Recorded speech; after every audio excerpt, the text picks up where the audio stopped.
Hi, I'm Rebecca the Prairie Gal, and welcome to Cantigny Park. This is the first video log that I am making today, and I hope to add several more in the future of different things to see, particularly around the Chicago area of historical nature or just general interest. Cantigny Park here is home to the Robert McCormick home. Also, it's home to the First Division Museum.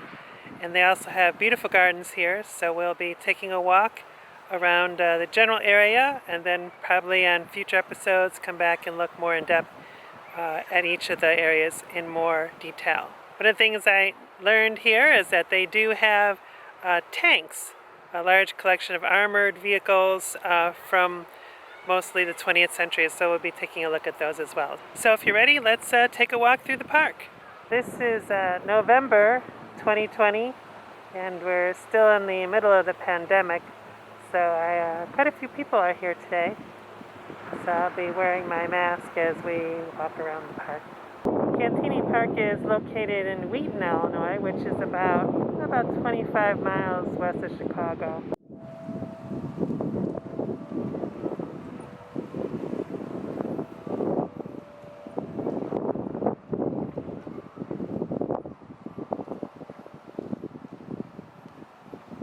The plaque on the side of the statue says, "The Line of Cantigny." In July 1919, after his return from service in World War I, Colonel Robert McCormick named this estate Cantigny to honor the first American battle of that war. At the village of Cantigny in Picardy, France, May 1918, Colonel McCormick fought there as a commander of the 1st Battalion, 5th Field Artillery, 1st Division. The 1st Division seized and defended Cantigny against determined German opposition. This is the wonderful visitor center they have here. They have a great gift shop inside. Also, they have a movie that you can watch, a little orientation film about the grounds. This area of the garden is usually where the roses are being grown, but since we're here in November, they have sort of passed their prime. So we'll have to come back in the spring to see the roses. In this part of the garden, you can see all the plants have been dug up for the winter. Just a lot of evergreens. In the background, you can see the Robert McCormick home. We'll be walking up there a little bit closer, get a better view at that.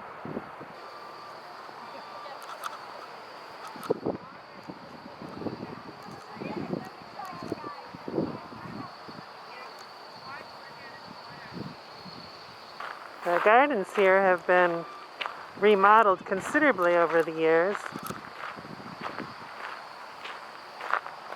We have some pumpkin decorations for fall. Looks like they have a giant scarecrow ahead.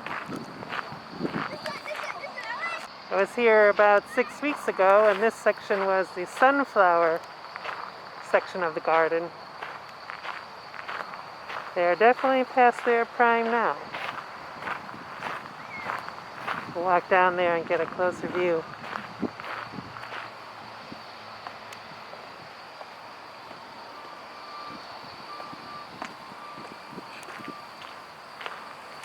I like this giant scarecrow.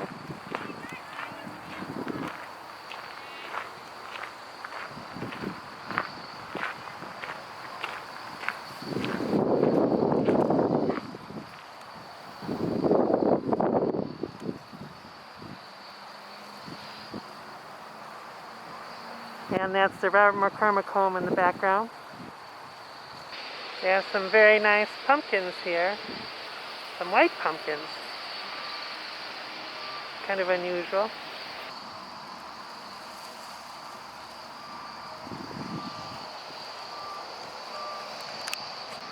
That's a rather pretty flower. It looks like a cabbage of some sort.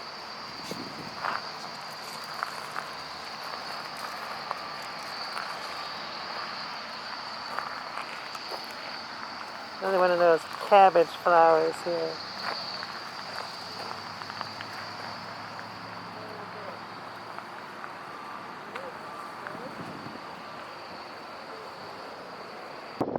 We have a nice reflecting pond here.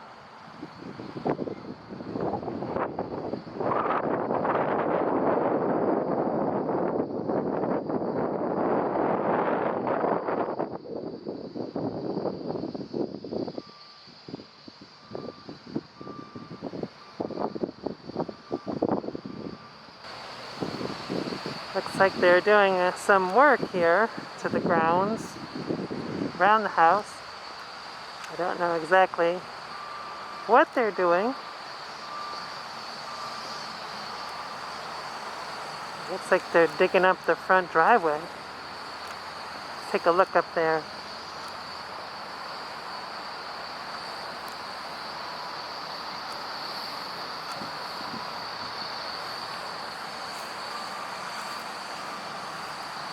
Hopefully we can get to the other side.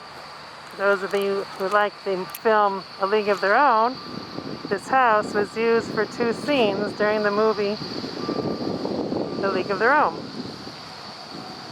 If you remember in the movie, towards the beginning of the movie, where the owners of the league are sitting around a big dining room table discussing how they're going to start the league with Gary Marshall, who played Walter Harvey, chocolate bar company.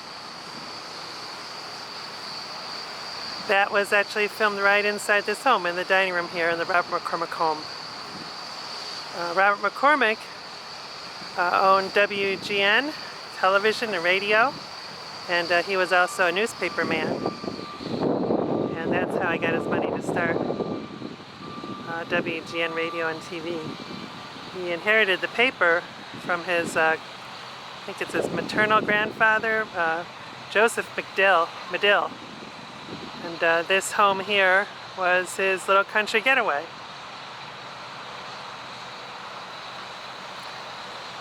So I'm going to take you around to the left side of the building, and that's where a very famous scene with Tom Hanks and Gary Marshall was shot, where Gary Marshall, playing Harvey, was offering Tom Hanks to manage the Peaches. So we'll walk over there.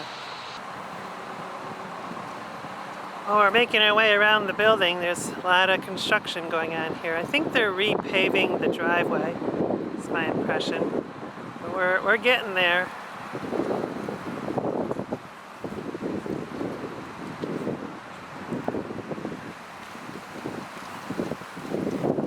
I hope we're going to be able to see the movie location. It's the part of the movie where, as I was mentioning, Tom Hanks, who played the part of Jimmy Dugan, and Walter Harvey was offering him the league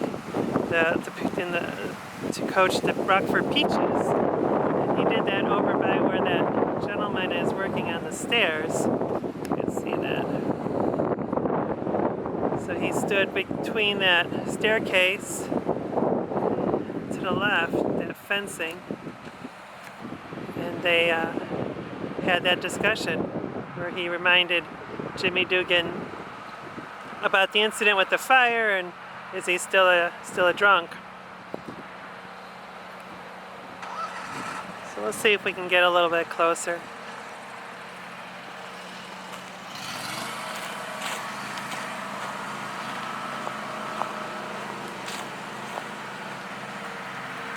I think it's funny in that scene, Harvey talks about, oh, this is a good place for a golf course, and ironically, there is a golf course here on the south side of the property.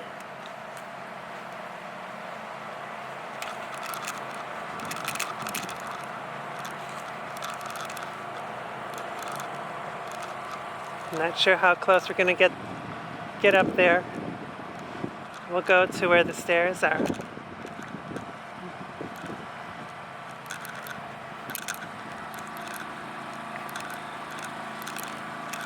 The spot we're going to walk to is what you saw in the background while Gary Marshall and Tom Hanks were doing their scene. They were looking out down the stairs. So we're going to look up.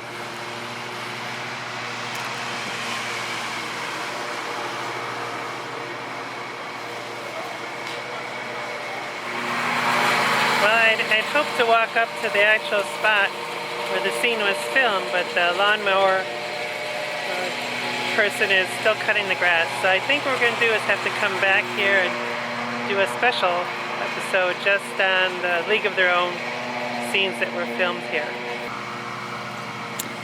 And this is the area where Robert McCormick and his first wife are buried, right here on the property.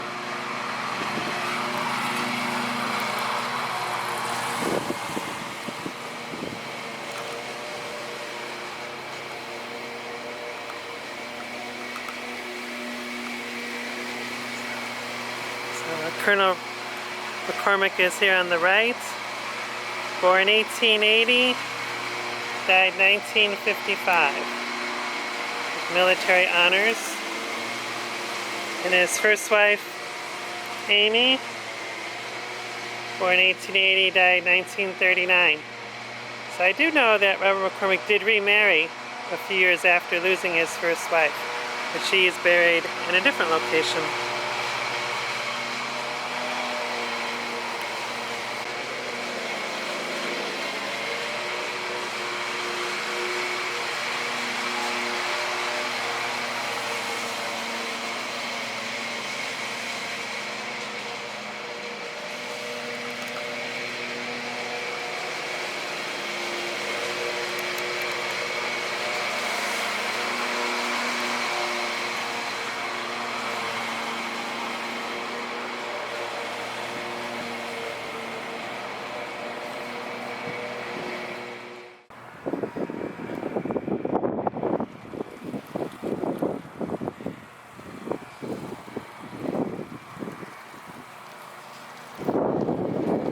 This is the back of the mansion. There used to be lots of really old oak trees. They used to line straight south from the mansion. They pulled them down a few years ago. Just sort of sad, but I guess they were getting kind of old and they could fall over. They've actually planted new ones, so in 100 years those trees might look like this tall one here.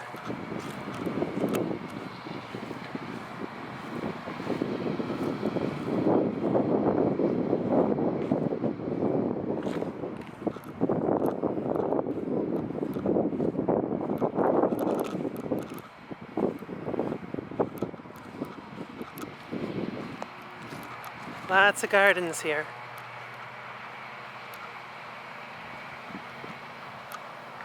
I think we'll cut through they have a new garden called the Rock Garden. I think what we'll do is we'll cut across the green here, check out the Rock Garden, because I do know it's on the way to the tank farm. Here's a good view of the south side of the mansion, and it used to look this way down the row of trees. So all the trees used to be as tall as that one in the far distance. But these little trees will be there one day. Oh, also in the distance, that golf course I was talking about, down at the end of the tree alley. See, that's one of the greens right there.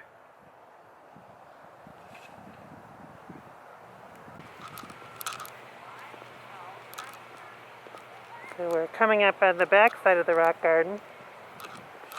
See it over here. Be in there in just a second. It's the back side of the visitor center. They have a fountain there in the warmer months. Quite pretty.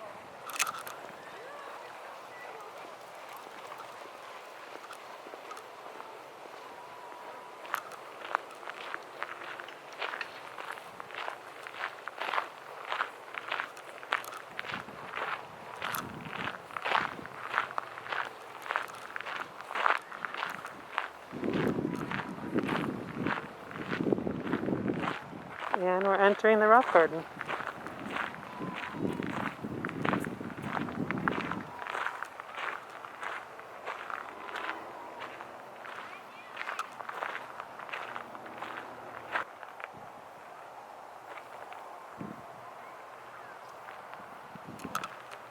It's an interesting figure. It looks like it's a man made of tree limbs. That's pretty cool. Get a little closer on that. And he's dancing and having a good time in the rock garden. Guess he's rocking out in the rock garden.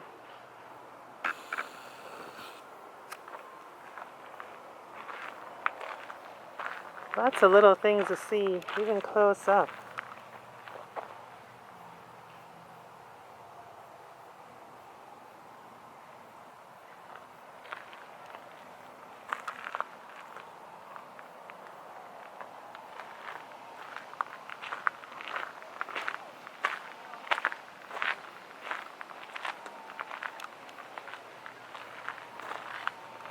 Lots of plants I've never heard of. Look like little cactus. Stuff I didn't even know could grow in Illinois.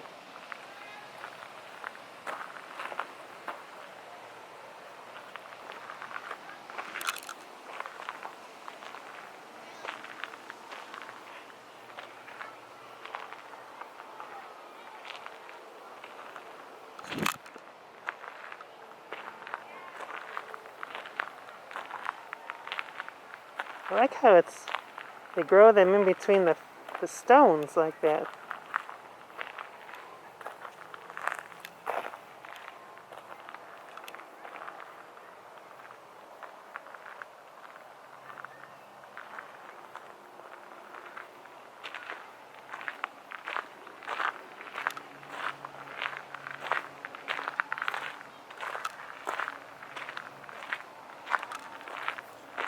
Cantigny Rock Garden. And here's something interesting. It's sort of like a petrified forest. We'll take a look at this a little closer.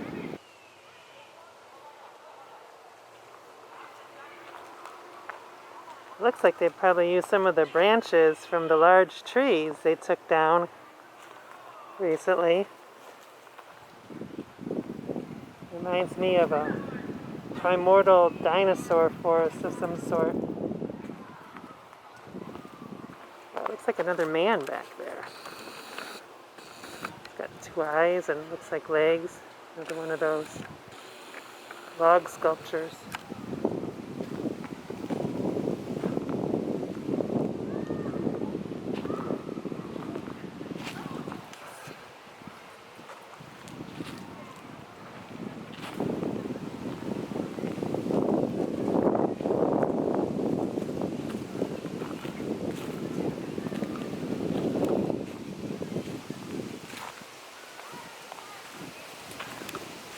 And I think we're coming upon the tank farm.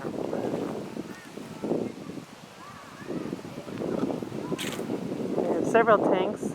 I think the first one dates back to World War I, all the way through World War II, Korea, Vietnam, Desert Storm. Lots of kids here today, which surprised me. I mean, it's a school day. It's also November 3rd, 2020, Election Day. Maybe, I know a lot of schools are teaching at home these days. So this could be a great place to bring the kids and them work off some energy.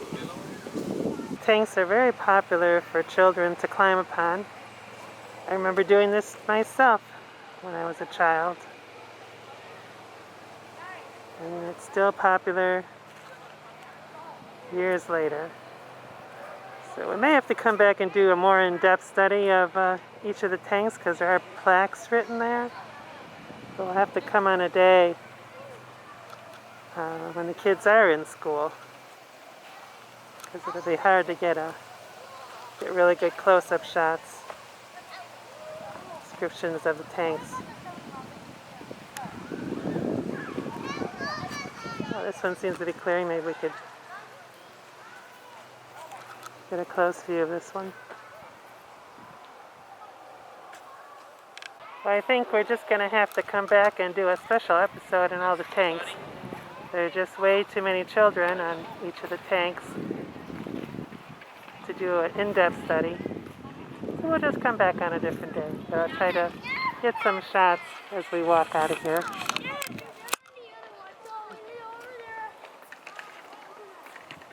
Oh, maybe we're in luck. There's no one on this tank.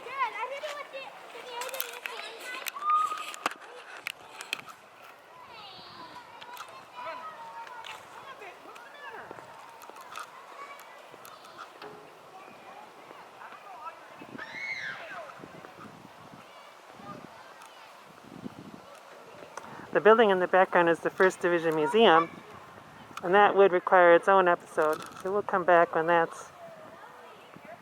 we have more time to dedicate to that museum. This tank here is an M24 called a Chaffee. The M24 arrived on the battlefield in mid-1944. The U.S. Army's new light tank during World War II. Used primarily for reconnaissance and infantry support. And it saw action in Korea War, the Korean War as well. The sign says its firepower was inferior to that of the Soviet T-34-85 tanks used by the North Korean Army.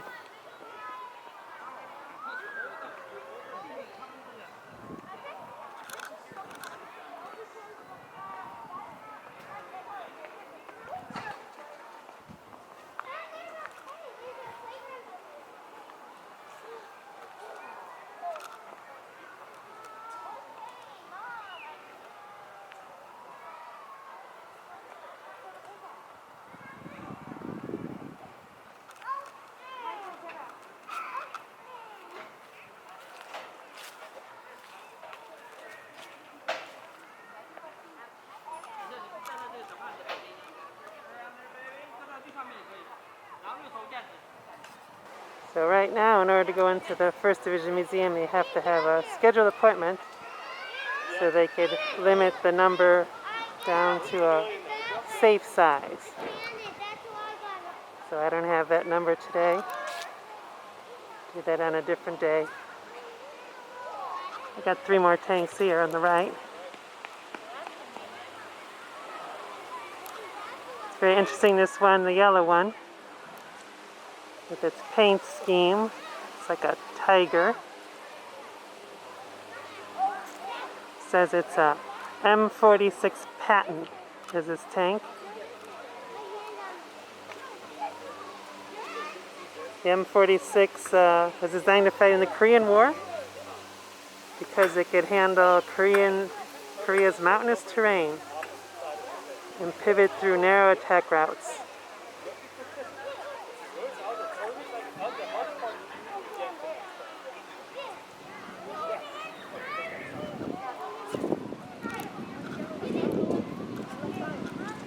I think I recognize that brown one back there from Desert Shield, Desert Storm. Yeah, we'll definitely have to come back and look at each of these tanks in more detail on a less busy day.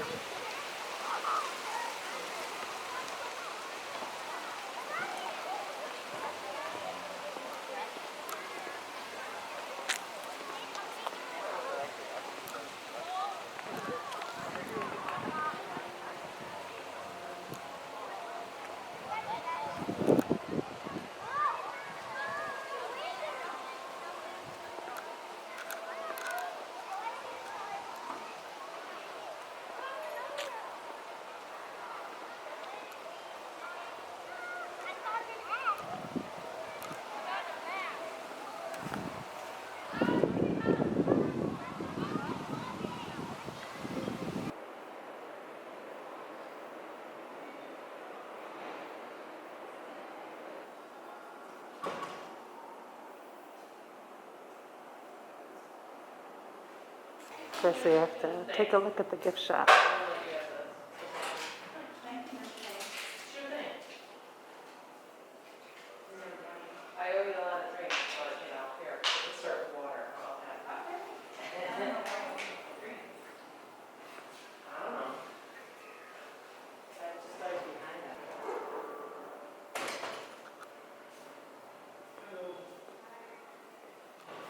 Hello.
Well, this completes our tour for today.